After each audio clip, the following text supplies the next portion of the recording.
Welcome to CBSE words. तो हम पढ़ रहे थे ग्रेड 7 मैथ्स का 7th चैप्टर और इस चैप्टर की 8 वीडियोस अपलोड हो चुकी है। अगर आपने नहीं देखा तो डिस्क्रिप्शन में आपको प्लेलिस्ट का लिंक मिल जाएगा, वहां से देख सकते हो। इस वीडियो में हम पेज नंबर 165 पे जो फिगर इट आउट है वो डिस्कस करेंगे। Question number 1, find the third angle of a triangle using a parallel line when two of the angles are. अब यहाँ पर आप देख सकते हो हर केस में आपको 2 एंगल्स दिए हुए हैं। थर्ड वाला आपको एंगल फाइंड आउट करना है। कैसे? यूजिंग अ पैरेलल लाइन, मतलब वही मेथड जो लास्ट वाली वीडियो मैंने आपको बताया था। ये यहाँ पर हमने डिस्कस किया था ना कि हम क्या करेंगे, ट्राइंगल के बेस के पैरेलल एक लाइन ड्रॉ कर देंगे जिसकी वजह से 2 न्यू एंगल्स फॉर्म होंगे। उन एंगल्स की वैल्यू हम पैरेलल लाइन और ट्रांसवर्सल के कॉन्सेप्ट से निकाल लेंगे, फिर स्ट्रेट एंगल का कॉन्सेप्ट यूज करके हम थर्ड वाला एंगल फाइंड आउट कर लेंगे। तो ये मेथड आपको यूज करना है। अब कुछ बच्चे ये पूछते हैं कि क्या हम एंगल सम प्रॉपर्टी नहीं लगा सकते? तो देखो, इस क्वेश्चन में तो आप नहीं लगा सकते क्योंकि यहाँ पर आपको मेथड मेंशन है कि पैरेलल लाइन का यूज करके आपको थर्ड वाला एंगल निकालना है। अगर ये मेंशन ना होता तो बिल्कुल आप लगा सकते थे। अब इसके बाद हम एंगल सम प्रॉपर्टी पढ़ने वाले हैं क्योंकि एग्जाम में अगर क्वेश्चन आएगा तो पूरे चैप्टर में आपने जो भी मेथड पढ़ा है उसको आप यूज कर सकते हो। लेकिन अगर कोई मेथड क्वेश्चन में मेंशन है कि भाई इसी वाले मेथड से आपको करना है, तब फिर उसी मेथड से आप करो, अदरवाइज आपके मार्क्स कट जाएंगे। तो जैसे यहाँ पर मेंशन कर दिया कि पैरेलल लाइन का यूज करके आपको थर्ड वाला एंगल निकालना है, तो बस उसी से आपको करना है, एंगल सम प्रॉपर्टी मत लगाना। तो चलिए करते हैं इसको। अब ए वाले में आपको एंगल्स दिए हैं 36 डिग्री और 72 डिग्री। तो सबसे पहले एक रफ सा ट्राइंगल आप बना लेना, मतलब स्केल का ही यूज करके बनाना है, बट प्रॉपर मेजरमेंट वगैरह लेके आपको नहीं ड्रॉ करना है। तो जैसे आपने ये बेस बना लिया, अब पहला वाला 36 है, दूसरा वाला 72 है, मतलब पहला वाला एंगल कम होगा, दूसरा वाला एंगल ज़्यादा है। तो ऐसे इसको थोड़ा सा हमने कम रखा है और दूसरा वाला एंगल ज़्यादा है तो इसको ऐसे कर दिया हमने। अब ये जहाँ मिल रहे हैं वहाँ पर ऐसे ट्रायंगल बन जाएगा। तो देख सकते हो ये वाला एंगल कम है क्योंकि ये 36 डिग्री है और ये वाला हमने कॉर्नर थोड़ा सा वाइड रखा है, मतलब ये एंगल देखने से ही ज़्यादा लग रहा है क्योंकि दूसरा वाला एंगल हमको 72 डिग्री दिया है। तो ऐसे एक रफ सा ट्रायंगल हमारा बन जाएगा। तो ये इस तरह से आप ड्रॉ कर लेना। ये ऊपर ए वाला पॉइंट हो गया, ये बी और ये सी। इस वाले कॉर्नर पे 36 डिग्री बनना है और यहाँ पर 72 डिग्री बनना है। तो ये कंस्ट्रक्शन मैंने कोई मेजरमेंट लेके नहीं किया है, जस्ट एक आइडिया लेके कि पहला वाला एंगल कम है तो एंगल बी को हमने कम रखा है और सेकंड वाला एंगल हमको ज़्यादा दिया है।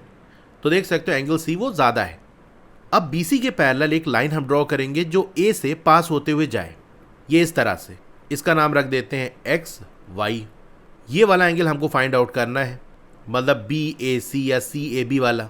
ये जो पैरेलल लाइन हमने बनाई है उसकी वजह से 2 नए एंगल्स बन गए हैं। एक तो ये वाला एंगल एक्स ए बी या बी ए एक्स, कुछ भी नाम रख सकते हो, और दूसरा ये वाला एंगल यानी वाई ए सी। अब ये तीनों एंगल को हम मिला दें तो यहाँ से यहाँ तक आप देख सकते हो स्ट्रेट एंगल है क्योंकि स्ट्रेट लाइन पे बन रहे हैं। और स्ट्रेट एंगल क्या होता है? 180 डिग्री, मतलब तीनों एंगल का जो सम है वो 180 डिग्री होना चाहिए। तो अगर हमको ये वाला एंगल पता चल जाए, ये पता चल जाए और तीनों का सम 180 डिग्री है तो ये वाला हम फाइंड आउट कर लेंगे। अब जैसा कि मैंने आपको लास्ट वीडियो में बताया था कि कैसे फाइंड आउट करेंगे एंगल्स, देखो ये हमारी बी सी वाली लाइन है और ये एक्स वाई वाली लाइन है, थोड़ा छोटा करके मैं बना रहा हूँ, और ए बी वाली जो लाइन ऐसे तिरछा जा रही है, ये इसको थोड़ा सा अगर हम आगे बढ़ा दें इस तरह से और नीचे भी थोड़ा बढ़ा दें तो आप देख सकते हो 2 पैरेलल लाइन है और उसको एक लाइन दैट इज़ जो ट्रांसवर्सल है वो कट करके जा रहा है। तो ये हमारा ए वाला पॉइंट है और ये बी है। ये एंगल आपको दिया हुआ है 36 डिग्री। ये वाला एंगल फाइंड आउट करना है। तो ये दोनों एंगल्स कैसे हैं? देख सकते हो दोनों पैरेलल लाइंस के बीच में बन रहे हैं, मतलब इंटीरियर एंगल हैं और दोनों ट्रांसवर्सल के अपोजिट साइड है। एक राइट साइड है और दूसरा लेफ्ट साइड है, तो मतलब अल्टरनेट एंगल्स हैं। तो ये दोनों अल्टरनेट इंटीरियर एंगल्स हैं। और 5th वाले चैप्टर में आपने पढ़ा है कि जो अल्टरनेट इंटीरियर एंगल्स होते हैं उनकी वैल्यू इक्वल होती है, मतलब यहाँ पर जो एंगल बनेगा वो 36 डिग्री होगा, तो ये क्या होगा? 36 डिग्री होगा। अब इसी तरह से ये वाला एंगल आप निकाल लो, मतलब ये बी सी हो गया, ये एक्स वाई हो गया, ए सी वाली लाइन ऐसे जा रही है, थोड़ा सा इधर आगे बढ़ा दें, थोड़ा इधर आगे बढ़ा दें। ये एंगल आपको दिया है 72 डिग्री और ये वाला जो एंगल वो भी 72 डिग्री होगा बिकॉज ये दोनों एंगल अल्टरनेट इंटीरियर एंगल्स हैं। तो ये इतना ड्रॉ करने के बाद आप लिख देना जो एक्स वाई है वो पैरेलल है बी सी के, तो ए बी और ए सी क्या हो जाएंगे? ट्रांसवर्सल्स बन जाएंगे। देयरफॉर इसीलिए जो एंगल एक्स ए बी है वो इक्वल हो जाएगा एंगल बी के, मतलब ये वाला जो एंगल है वो एंगल बी के इक्वल हो जाएगा। कैसे, वो मैंने आपको दिखा दिया अलग से ड्रॉ करके। ब्रैकेट में आप रीज़न भी लिख देना क्योंकि ये अल्टरनेट इंटीरियर एंगल्स हैं। अब इसी तरह से जो एंगल वाई ए सी है, मतलब ये राइट साइड वाला जो नया एंगल बनना है, वो एंगल सी के इक्वल होगा, क्योंकि जो ए सी वाली लाइन है ना वो ट्रांसवर्सल की तरह से है, मतलब बी सी और एक्स वाई वाली लाइन को ये कट कर रही है। तो यहाँ पर जो अल्टरनेट इंटीरियर एंगल्स बनेंगे वो आपस में इक्वल होंगे। तो इसका रीज़न में भी वही होगा, alternate interior angles on line X Y. अब एक्स वाई वाली जो लाइन है इसमें 3 एंगल्स बन रहे हैं, 1 2 3। इन तीनों को मिला दे तो स्ट्रेट एंगल बनेगा, दैट इज़ 180 डिग्री। तो बस इन तीनों एंगल का सम कर दो, वो 180 डिग्री के इक्वल होना चाहिए। तो एंगल एक्स ए बी यानी ये वाला एंगल, और एंगल बी ए सी मतलब ये बीच में बनने वाला एंगल, और एंगल वाई ए सी मतलब ये राइट साइड बनने वाला एंगल, इन तीनों का सम 180 डिग्री के इक्वल होगा। एक्स ए बी की वैल्यू हमने निकाल ली 36 डिग्री, वाई ए सी की वैल्यू निकाल ली 72 डिग्री। बस वैल्यू पुट कर दो, ये इक्वल हो जाएगा 180 डिग्री के। 36 और 72 को ऐड करोगे तो 108 आएगा, इनको राइट साइड भेजोगे तो सब्सट्रैक्ट हो जाएगा, यानी 180 माइनस 108 सब्सट्रैक्ट करने पे आएगा 72 डिग्री। तो बस यही आप लिख देना, सो एंगल बी ए सी इक्वल 72 डिग्री। तो जो थर्ड वाला एंगल है वो है 72 डिग्री, इसको लास्ट में आप लिख भी सकते हो। थर्ड एंगल क्या होगा 72 डिग्री, क्योंकि थर्ड वाला एंगल यही है बी ए सी वाला। तो ए वाला पार्ट हो गया। अब इसी तरह से आपको बी वाला कर लेना है। पहले एक रफ ट्राइंगल बनाओ, यहाँ पर आप देख सकते हो पहला वाला एंगल 150 डिग्री है क्योंकि काफ़ी ज़्यादा, दूसरा वाला काफ़ी छोटा है। तो जो रफ आप ट्राइंगल बनाओ ना उसमें देखने से लगे कि पहला वाला एंगल काफ़ी बड़ा है, दूसरा वाला काफ़ी छोटा है। तो ऐसे जैसे आपने लाइन ड्रॉ कर दी, ये बेस हो गया। अब दूसरा वाला 150 है, अगर ऐसे बनाएंगे तो 90 डिग्री बनेगा, ये 180 डिग्री है। तो 150 के लिए ऐसे कहीं लाइन जाएगी, तो मतलब ये पूरा एंगल हो जाएगा 150। और इधर वाला एंगल काफ़ी पतला होगा क्योंकि 15 डिग्री है, तो ये ऐसे कुछ बन जाएगा, तो ये होगा 15 डिग्री। तो ये इस तरह से आपको बना देना है। ये ऊपर ए हो गया, ये बी और ये सी। अब बी सी के पैरेलल एक लाइन ड्रॉ कर दो जो ए से पास हो रही हो। तो थर्ड वाला एंगल हमको फाइंड आउट करना है, मतलब ये वाला एंगल फाइंड आउट करना है। पैरेलल लाइन ड्रॉ करने की वजह से एक एंगल यहाँ बन जाएगा, एक एंगल यहाँ बन जाएगा। इन तीनों का सम 180 डिग्री के बराबर होगा, मतलब वैसे ही जैसे अभी हमने ए वाला किया। ये एंगल बी है 150 डिग्री और ये एंगल सी है 15 डिग्री। तो ये बी सी वाली लाइन है और ये एक्स वाई वाली लाइन, अच्छा यहाँ नाम भी लिख देना, ये एक्स वाई वाली लाइन है। और ए बी वाली लाइन देख सकते हो ये ऐसे कहीं जा रही है। इसको अगर आगे ऐसे हम बढ़ा दें और यहाँ हम ऐसे बढ़ा दें तो ये एंगल हमको दिया हुआ है 150। अब इसका अल्टरनेट इंटीरियर एंगल कौन सा होगा, ये वाला एंगल होगा, मतलब ये भी 150 डिग्री होगा। तो मतलब ये आ गया 150 डिग्री। इसी तरह से ये 15 डिग्री है तो ये वाला 15 डिग्री होगा। दो एंगल मिल गया, तीनों एंगल का जो सम है वो 180 डिग्री के बराबर होगा, बस सॉल्व कर लेना है। तो इसमें फर्स्ट लाइन वही सेम रहेगी कि एक्स वाई क्या है, पैरेलल है बी सी के, तो ए बी और ए सी क्या हो जाएंगे, ट्रांसवर्सल बन जाएंगे। Therefore angle X A B ये लेफ्ट वाला जो एंगल है वो इक्वल होगा एंगल बी के विच इज 150 डिग्री। ऐसा क्यों, बिकॉज ये अल्टरनेट इंटीरियर एंगल्स है।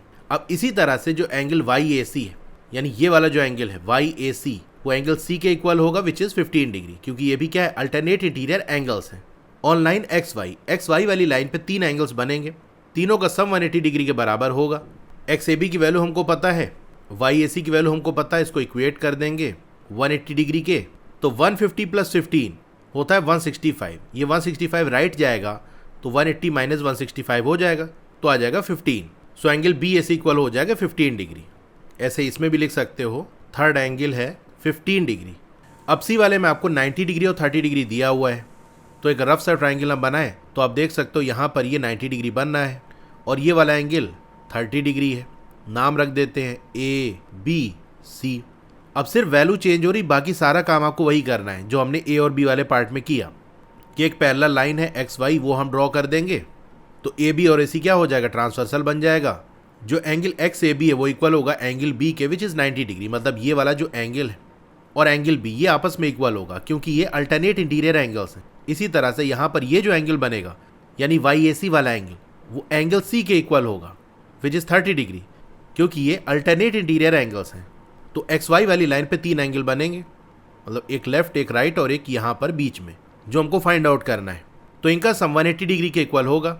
एक्स ए बी की वैल्यू पुट कर देना, वाई ए सी की वैल्यू पुट कर देना और ये इक्वल होगा 180 डिग्री के। तो 90 और 30 को ऐड कर लो, आएगा 120। 120 राइट साइड जाएगा तो 180 माइनस 120 आ जाएगा 60। तो एंगल बी ए सी आ गया 60 डिग्री, यानी जो थर्ड एंगल है वो है 60 डिग्री।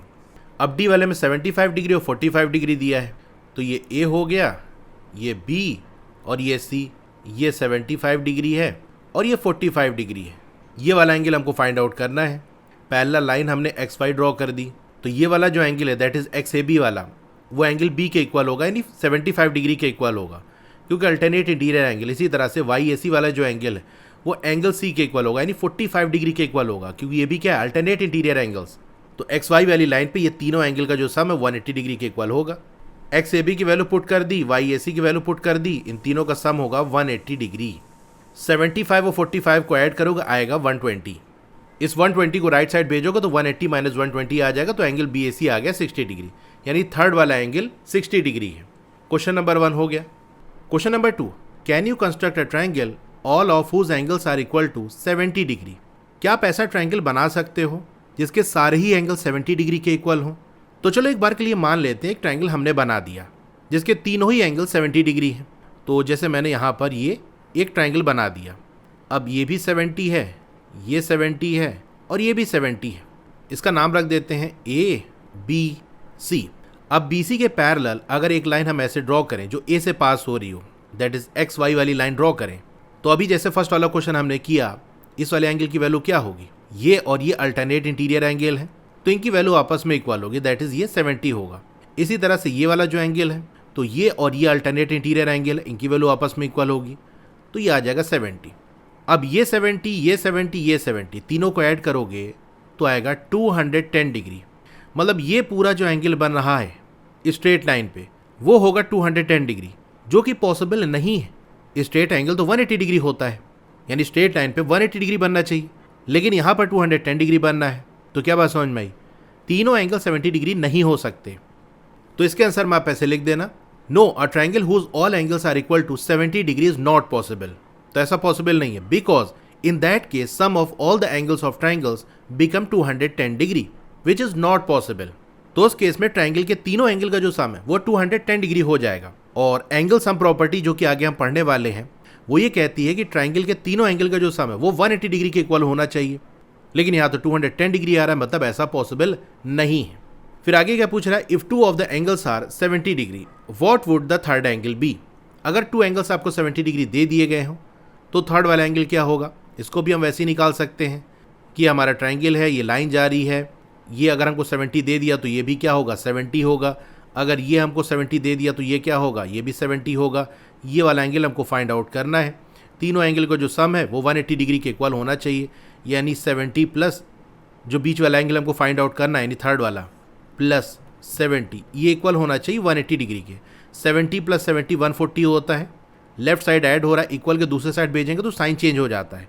अगर प्लस हो रहा होगा तो माइनस होगा, माइनस हो रहा होगा तो प्लस होगा, मल्टीप्लाई हो रहा होगा तो डिवाइड हो जाता है, डिवाइड हो रहा होगा तो मल्टीप्लाई हो जाता है। ये चीज़ मैं कई बार बता चुका हूँ।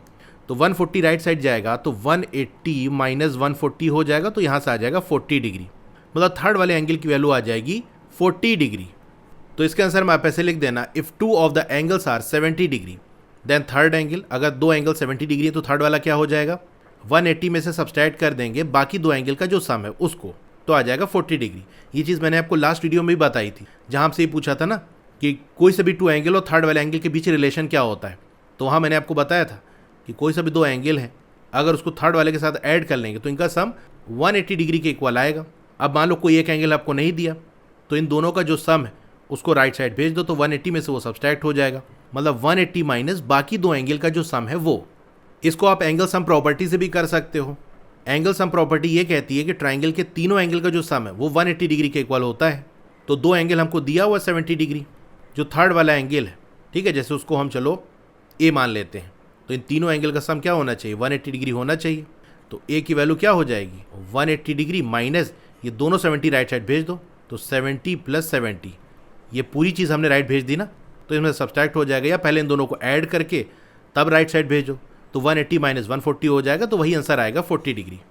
If all the angles in a triangle have to be equal then what must its measure be. अगर ट्राइंगल के तीनों एंगल को इक्वल होना है तो उनका मेजर क्या होगा, मतलब उनकी वैल्यू क्या होगी। तो यहाँ पर वही एंगल सम प्रॉपर्टी हम लगाएंगे कि तीनों एंगल सेम है, तो हमने जैसे एंगल ए मान लिया तो तीनों ही ए हो जाएगा, तो ए प्लस ए क्या हो जाएगा 180 डिग्री। तो इन तीनों ए को आप ऐड करोगे तो आ जाएगा 3a इक्वल 180 डिग्री। तो यहाँ से ए की वैल्यू क्या हो जाएगी 180, 3a के साथ मल्टीप्लाई और उधर जाके डिवाइड हो जाएगा, तो a की वैल्यू आ जाएगी 180 divided by 3 that is 60 degree. तो मतलब ऐसा ट्राइंगल जिसके सारे ही एंगल इक्वल है उनका मेजरमेंट क्या होगा 60 डिग्री, यानी सारे ही 60 डिग्री होंगे। क्वेश्चन नंबर 2 हो गया। Question number 3, here is the triangle in which angle B equal angle C and angle A equal 50 degree. तो ये आपको एक ट्राइंगल दिया हुआ है, इसमें एंगल बी और सी आपस में इक्वल है, एंगल ए की वैल्यू आपको 50 डिग्री दे दी है। Can you find angle B and angle C? क्या आप एंगल बी और एंगल सी फाइंड आउट कर सकते हो? तो इसको भी हम वैसे ही करेंगे। BC के पैरेलल एक लाइन हम ड्रॉ करेंगे जो A से पास होते हुए जाए। इसका नाम हमने रख दिया XY। तो पहला काम हमने क्या किया, BC के पैरेलल XY वाली लाइन ड्रॉ की है, तो बस यही आप लिख देना XY पैरेलल टू, ये पैरेलल का सिंबल होता है, मतलब दो लाइन ऐसे बना दो तो ये पैरेलल का सिंबल है, तो शॉर्ट में ऐसे लिख सकते हो XY पैरेलल टू BC। सो तब क्या होगा, ये जो AB है और AC ये ट्रांसवर्सल हो जाएगा इन दोनों पैरेलल लाइन के लिए। AB and AC becomes transversal, दो है ना तो ट्रांसवर्सल्स। देयरफॉर अब इसीलिए क्या होगा, ये जो एंगल B है और ये वाला एंगल यानी XAB वाला, ये आपस में इक्वल होगा। तो एंगल XAB की वैल्यू क्या होगी, एंगल B के इक्वल होगी। एंड इसी के साथ साथ ये जो YAC वाला एंगल है, ये इस एंगल C के इक्वल होगा, angle YAC equal angle C। ऐसा क्यों कह रहे हैं, ब्रैकेट में रीजन लिख देना, अल्टरनेट इंटीरियर एंगल्स। अब XY वाली लाइन पे 3 एंगल्स बन रहे हैं, उन तीनों का सम 180 डिग्री के इक्वल होगा। तो आप लिख देना ऑन लाइन XY जो एंगल XAB है प्लस बीच वाला जो एंगल है दैट इज एंगल A यानी BAC वाला, वो हमको दिया 50 डिग्री, तो plus 50 degree plus angle YAC ये इक्वल होगा 180 डिग्री के। एंगल XAB एंगल B के इक्वल है, तो एंगल B हो गया plus 50 degree plus angle YAC angle C के इक्वल है, तो एंगल C हो गया इक्वल 180 डिग्री। अब क्वेश्चन में हमको ये भी दिया है कि एंगल B और एंगल C ये आपस में इक्वल है, तो जहाँ पर B है वहाँ पर आप C कर दो, या फिर जहाँ पर C है वहाँ पर B कर दो, दोनों ही सेम है, तो किसी एक को ही आप यूज़ करो। तो हम क्या करते हैं, इस एंगल C की जगह एंगल B रख देते हैं क्योंकि दोनों ही इक्वल है। Angle B plus 50 degree plus angle B equal 180 degree. अब हमने ऐसा क्यों किया, तो यहाँ रीज़न लिख सकते हो, बिकॉज ये सिंबल होता है बिकॉज का, angle B equal angle C given, ये चीज़ हमको दी हुई है तो उसी का हमने यूज़ किया। अब एंगल B और एंगल B इसको ऐड करेंगे तो क्या होगा, 2 टाइम्स एंगल B आ जाएगा, ये 50 डिग्री को राइट साइड भेज दो तो 180 डिग्री माइनस 50 डिग्री। तो यहाँ से एंगल B की वैल्यू क्या आ जाएगी, ये 2 एंगल B से मल्टीप्लाई और उधर जाकर डिवाइड हो जाएगा। 180 माइनस 50 क्या होता है, 130 होता है, तो 130 डिग्री डिवाइडेड बाई 2 तो आ जाएगा 65 डिग्री। तो एंगल B की वैल्यू 65 डिग्री आ गई और B और C आपस में इक्वल है, तो ऐसे लिख देना 10 angle C equal angle B है विच इज 65 डिग्री। तो B और C दोनों की वैल्यू हमने निकाली और दोनों ही क्या 65 डिग्री, यही हमको फाइंड आउट करना था। तो क्वेश्चन नंबर 3 हो गया। इसको आप एंगल सम प्रॉपर्टी से भी कर सकते थे क्योंकि यहाँ पर क्वेश्चन में मेंशन तो है नहीं कि आपको पैरेलल लाइन ड्रॉ करके तभी फाइंड आउट करना है। उस केस में जस्ट आपको ऐसे लिखना होता, मैं यहीं पर थोड़ा बता देता हूँ, मतलब ये आंसर हमारा हो गया। ठीक है, ये दूसरा मेथड मैं आपको बता रहा हूँ, यूजिंग एंगल सम प्रॉपर्टी। उस केस में आपको ये XY वाली लाइन ड्रॉ करने की जरूरत नहीं है, बस ट्राइंगल बना है, 3 एंगल हैं ABC, इनका सम 180 डिग्री के इक्वल होगा।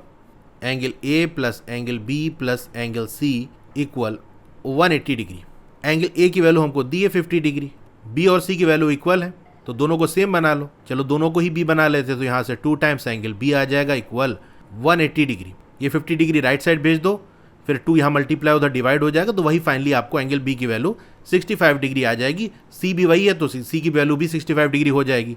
तो इस तरह से और शॉर्ट में भी किया जा सकता है क्योंकि यहाँ पर मेथड मेंशन नहीं कि आपको ऐसे ही करना है, तो हम एंगल सम प्रॉपर्टी से भी कर सकते हैं, बट वो आगे हम पढ़ेंगे, इसीलिए मैंने आपको पहले वो मेथड नहीं बताया। लेकिन एग्जाम में है तो इसको ये मेथड यूज़ कर सकते हो क्योंकि बुक में ये मेथड दिया हुआ है। क्वेश्चन नंबर 3 हो गया।